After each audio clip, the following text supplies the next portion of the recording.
Welcome to bird media. నేను మీ పవన్ కృష్ణమూర్తి. నారా లోకేష్ ఒక tweet వేశారు. Promise kept, Punarvikas injection done today, live 100 years చిట్టి తల్లి అని. వాళ్ళ కుటుంబ సభ్యుల్ని కలిసి పూర్వాపరాల్లోకి వెళ్తే కర్నూలు జిల్లా వెల్దుర్తికి చెందినటువంటి సురేష్ కుమార్ అలాగే పుష్పవతి దంపతుల కుమార్తె చిన్నారి పునర్విక గురించి మనం గతంలో చూసాం. సేవ్ పునర్విక అనేటువంటి ఒక క్యాంపెయిన్ నడిచింది. తనకి ఈ హెల్త్కి సంబంధించి స్పైనల్ మస్క్యులర్ అట్రోఫీ టైప్ 1 అనే అత్యంత అరుదైనటువంటి వ్యాధి తనకి రావడం, దాదాపు ఒక 10 కోట్లలోనూ 100 కోట్లలోనూ ఒకళ్ళకి వస్తుంది అని చెప్తూ ఉంటారు. చాలా అరుదైనటువంటి వ్యాధి. దానికి చికిత్స కూడా అంతే హై ఎండ్ ఉంటుంది కాస్ట్. కేవలం ఒక ఇంజెక్షన్ ఖరీదు మాత్రమే అక్షరాల 16 కోట్ల రూపాయలు. 16 కోట్లు. 16 కోట్లు పెట్టి ఒక ఇంజెక్షన్ చేయించుకోవాలంటే ఎవరి వల్ల అవుతుంది? అదానీలు అంబానీలు అంటే ఓకే, ఇబ్బంది లేదు, ఎందుకంటే అపర కుబేరులు కాబట్టి. కానీ మధ్యతరగతి వాళ్ళు అయినా, ఎగువ మధ్యతరగతి అయినా ఒకవేళ వాళ్ళకి 16 కోట్ల రూపాయలు కేవలం ఒక ఇంజెక్షన్ కంటే పాసిబుల్ అవ్వదు. అది కూడా ఏంటి, ఆ ఇంజెక్షన్ ముందు ఫండ్స్ రేస్ చేసుకోవాలి. రేస్ చేసుకున్నంత మాత్రం వెంటనే ఇంజెక్షన్ షాప్కి వెళ్ళి డబ్బులు ఇచ్చేసి తెచ్చేసుకునేది కాదు. అది అమెరికా నుంచి తెప్పించాలి. సో ముందు కేంద్ర ప్రభుత్వం దగ్గరికి వెళ్ళాలి, విదేశాంగ మంత్రిత్వ శాఖకి, ఆరోగ్య శాఖకి చెప్పాలి. వాళ్ళు ఇక్కడి నుంచి అమెరికా ప్రభుత్వానికి ఇన్ఫార్మ్ చేసి అక్కడ ఉన్నటువంటి ఆ కంపెనీ తయారీదారులు ఎవరైతే ఉన్నారో వాళ్ళకి అమెరికన్ గవర్నమెంట్ నుంచి వాళ్ళకి ముందుగా నోటీస్ వెళ్ళాలి. ఇలా ఇండియాలో ఒక ఇంజెక్షన్ కావాలి, దానికి సంబంధించినటువంటి పేమెంట్ ఇది అని ఆ పేమెంట్ ట్రాన్స్ఫర్ అవ్వాలి. అక్కడ ఉన్నటువంటి ప్రతినిధులు వెళ్ళి మొత్తం ప్రాసెస్ అంతా క్లియర్ చేసి ఈ ఫైల్స్ అన్ని వాళ్ళకి అప్పగించి, మెడికల్ ఫైల్స్ అన్ని అప్పగించి అన్నీ వాళ్ళు క్రాస్ చెక్ చేసుకున్న తర్వాత మళ్ళీ ఇండియాలో టీంతో మాట్లాడిన తర్వాత దెన్ వాళ్ళు అక్కడి నుంచి ఇంజెక్షన్ని ఎయిర్ చేస్తారు, ఇక్కడికి ఎయిర్ లిఫ్ట్ చేస్తారు.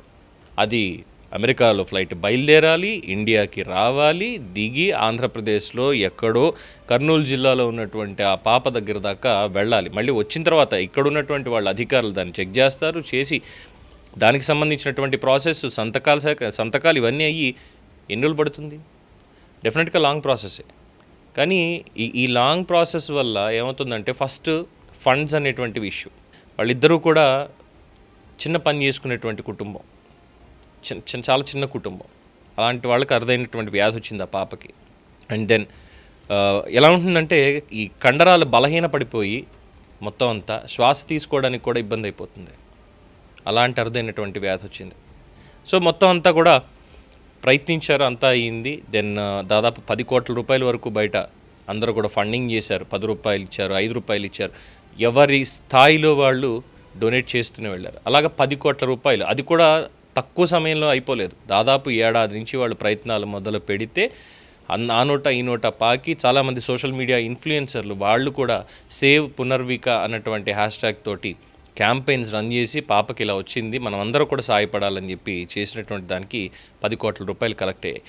ఆ నోట ఈ నోటప్పుడే నారా లోకేష్ దృష్టికి ఈ మాట వెళ్ళడం, ఇమ్మీడియట్గా ఆయన గత ఫిబ్రవరిలో ట్వీట్ వేశారు. పునర్వికకి నేనున్నాను, నేను చూసుకుంటాను అని చెప్పి. మిగతా ఫండ్స్ ఇవ్వడం మాత్రమే కాకుండా గవర్నమెంట్తో మాట్లాడి, సెంట్రల్ గవర్నమెంట్తో మాట్లాడి ఇమ్మీడియట్గా ఇంజెక్షన్ అమెరికా నుంచి తెప్పించడానికి కావాల్సినటువంటి ప్రాసెస్ అవన్నీ కూడా ఈజీ చేయించి తెప్పించి ఈరోజు పునర్వికకి ఆ ఇంజెక్షన్ ఇవ్వడం జరిగింది. సో అదే పంచుకుంటూ ఇచ్చినటువంటి మాట నెరవేర్చుకున్నాను, ఈ ఇంజెక్షన్ ప్రక్రియ పూర్తయింది పునర్వికకి, 100 ఏళ్ళు బతుకు చిట్టి తల్లి అని చెప్పి ఆయన సోషల్ మీడియాలో ఆ ఆనందాన్ని పంచుకున్నారు. చాలా విమర్శలు బయట వినిపిస్తున్నాయి. ఇప్పుడు అధికారం కూడా చేతికి వచ్చేసింది, పార్టీ పగ్గాలు కూడా చేతిలో పెట్టేశారు, ప్రకటించేశారు, అభినందనలు వస్తున్నాయి, సరైనటువంటి టైంలో నిర్ణయం తీసుకున్నారు అని. అలాగే ఇంకా పాలన మీద పట్టు రావట్లేదు ఎక్కడా కూడా, ఇంకా చెయ్యాలి అనేటువంటి విమర్శలు ఇవన్నీ కనిపిస్తున్నాయి. బట్ విమర్శల్ని పక్కన పెట్టేసి, విమర్శించే వాళ్ళు విమర్శిస్తారు, ఏదైనా చేసుకోండి, అది వర్క్కి సంబంధించినటువంటి విషయం, ఒకరోజు అటు ఇటు ఏదో ఒకటి అవుతుంది, ఖచ్చితంగా చేసి పెడతామని మాట్లాడుతూనే ఇంకొక పక్కన ఇలాంటివి కూడా చాలా సునిశ్చితంగా పరిశీలిస్తూ ఎవరికి హెల్త్ ఇష్యూస్ ఉన్నాయి ఇమ్మీడియట్గా రెస్పాండ్ అవుతున్నారు. ఇమ్మీడియట్గా ఇది మీ పిఆర్ స్టంటో ఇది అనుకోవడానికి కూడా లేదు. ఎస్, డెడికేషన్, చెయ్యాలి అనేటువంటి ఒక తపన, దాంతో చాలా చక్కగా కోఆర్డినేట్ చేసి ఇంజెక్షన్ తెప్పించారు, పునర్వికకి ఇప్పించారు. సో లోకేష్కి ధన్యవాదాలు తెలుపుతున్నారు తల్లిదండ్రులు. At the same time social మీడియాలో కూడా రాజకీయాల్లో బిజీగా ఉంటూనే ఇలాంటి చిన్నారి ప్రాణం కోసం శ్రద్ధ తీసుకొని ఇంత చక్కగా మొత్తం అంతా నిర్వహించినందుకు అభినందనలు అని చెప్పి నారా లోకేష్ని అభినందిస్తున్నారు సోషల్ మీడియా సాక్షిగా. So well done Nara Lokesh గారు, and wishes from bird media.